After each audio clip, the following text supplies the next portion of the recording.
પછી સોપડી પછી રેપટો અને કાંટો મરી ગઈ ને ઠંડી બગાડવાની આયા એ વાંદરો છેડામાં પડીને લાલ મરચાં ભેગા કરીને અજુ ઢગલો કરીને એના દોસ્તોને બોલાવીને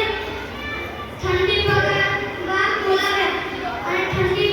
બગાડવા બોલે કહ્યું કે હા ઠંડી બગી રહી છે એના દોસ્તો પણ ધીરે ધીરે બોલે હા ઠંડી બગી રહી છે અને પેલા ઝાડ પર ફળ હતી એ દેખી હતી તો વાંદરાએ એટલું બોલે તમે આવું છે તાપવા બોલે કે સોરી ના મને નથી તાપવું મને મારા ઘરને ગરમી લાગે છે તો વાંદરો બોલે આ ઠંડી બગી કરીને તમને ગરમી લાગી તો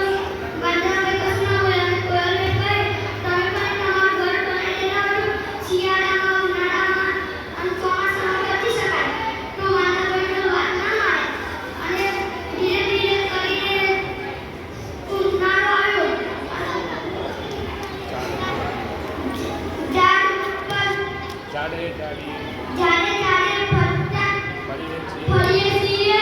કે આ શિયાળાથી લડીએ છીએ હું ભૂપા હું ભૂપા હું એટલામાં ઉનાળો ઉનાળો આવ્યો અને ગરમીથી તપાઈ ગયા અને કહ્યું કેટલી ઠંડી ગરમી પડે છે અને તાપ થઈ ગયા છે અને વાંદરા બોલે કે કહ્યું એક દાડેથી બીજે દાડે અને એક પછી બીજા દાડે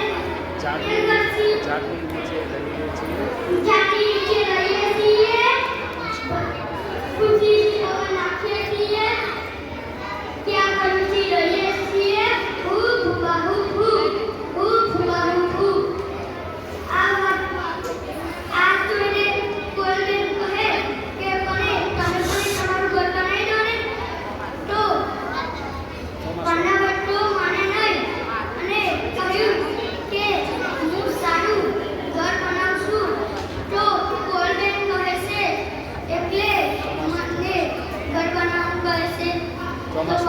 ચોમાસું ચાલુ થયું પછી વાંદરાભાઈ તો પૂંછ મિનારે પૂંછડીથી પૂંછ મિનારે રહીએ છીએ વરસાદથી પલળીએ છીએ હું ભૂપા હું